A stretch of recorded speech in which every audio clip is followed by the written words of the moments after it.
So even Farina doesn't know the truth? You've never once let her in on the full plan? Yes, it had to be done. To deceive the heavenly principles, you must first deceive yourself. She did very well. If she had let her resolve falter even once in these 5 centuries, Fontaine would have been doomed to the most tragic fate. It seems that trusting humanity was the right decision after all. I believe that I understand how your deception works, but that is only half the truth, is it not? How would you build on this foundation to save the people of Fontaine? That is the most important thing. Ah, good. Of course, the Iudex of Fontaine has pinpointed the crux of the issue. I'm sure you've long sensed that the Oratrice is no simple machine, yes? I've always suspected that it had its own consciousness, and Lenny did mention that he heard a human voice within the core chamber. It now seems that that person was you, hidden within the machine all along. Am I right? And then I became one with the Oratrice, taking Fontaine's gnosis with me. Yes, it would seem so, wouldn't it? Alas, your understanding of this device still lacks sufficient depth. In truth, it is no enactor of justice. It is, in fact, a device created to kill the god of justice.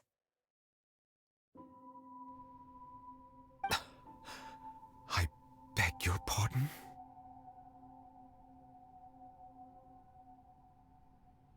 Oh, you have it. And to be more precise, not only will the Oratrice take down the god of justice, it will also take down the divine throne upon which she has been placed. I mean, did you think I would be the sort to enjoy peaceful repose while Farina suffered? My work over these last 500 years has been to constantly accumulate indemnitium within the Oratrice. But really, some have already discovered that only a small fraction of the energy generated by the device was ever used to provide power to Fontaine. The vast majority had to be, accumulated to enact this death sentence.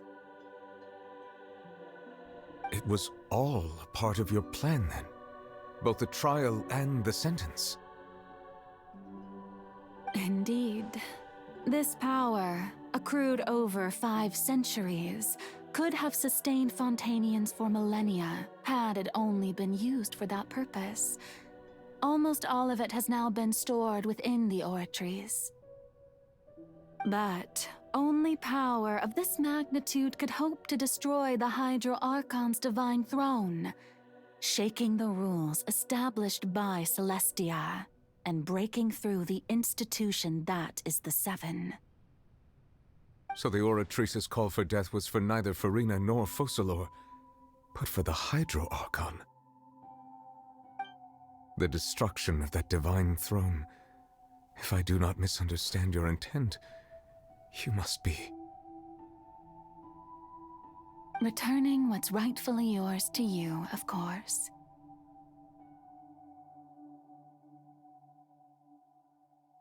In other words, this was all done to return the authority of the Hydro Archon to the Hydro Dragon of this planet. But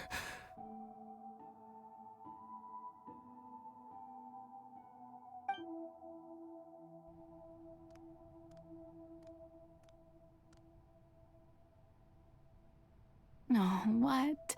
Getting sad again, are we?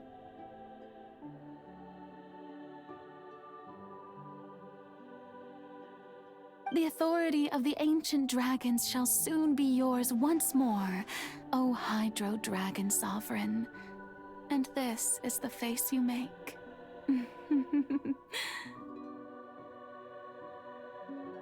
All you've done throughout the years is just so you can sacrifice yourself at the very end. I've never quite seen it that way, you know. Even now, I'm quite pleased at how well my deception worked.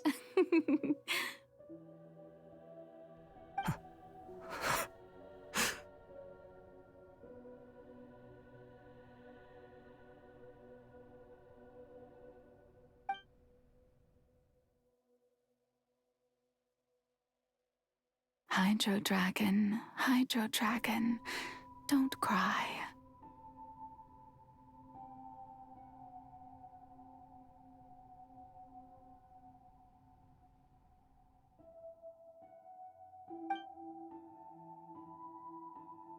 I must say, had it been within my rights, I would have loved to judge the heavenly principles themselves.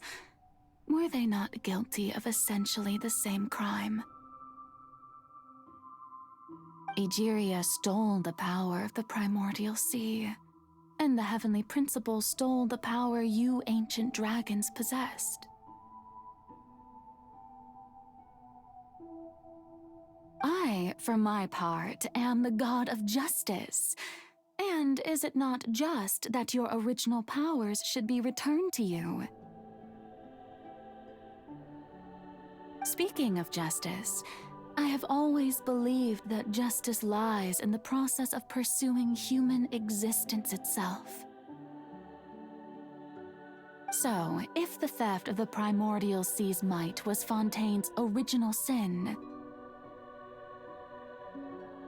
then, leaving matters of procedural right and wrong aside, the descent of the Fontanians as humans and their right to exist in this world would be Fontaine's original justice. In other words, existence was Egeria's justice, and to me, justice is the continuation of that existence. Defying the prophecy and ensuring that Fontaine's people shall live on, that should be the justice enthroned over all others. At this point, we, whether it be myself or all other Fontanians, have shouldered the burden of this sin for far too long. Ggenshin.Nёvi, the highest judge in our land, when you regain your full power as an elemental sovereign, what verdict shall you pass upon us? So when I was invited to the court of Fontaine to serve as Eudex, I see now that that was your idea too. At last, I now understand the true purpose behind this position.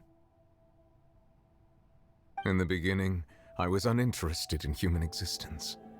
But these 5 centuries of living alongside them have gradually brought about mutual understanding between us. And I have even attempted to feel as they feel. You are a devious one, Focalorс.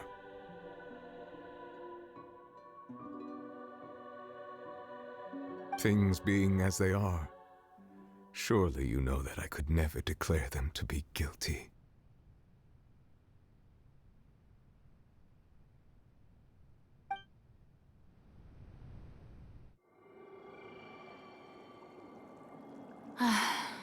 The hour of my execution is almost here. For the sinner, the curtain call has come. I know I may not sound it, but faced with death, I find myself a little afraid. Perhaps this is one thing both gods and humans have in common.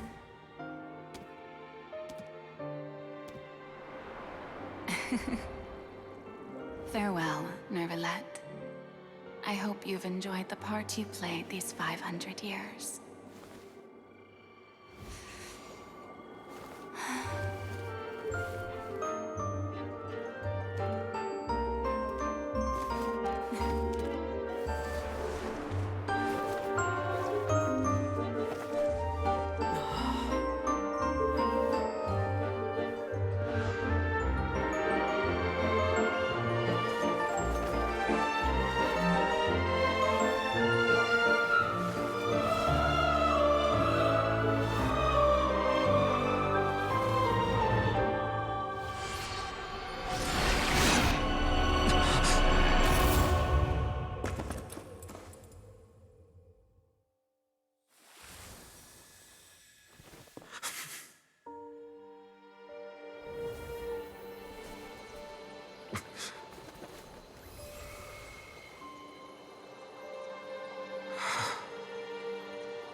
Iudex Nouvelet, hereby declare,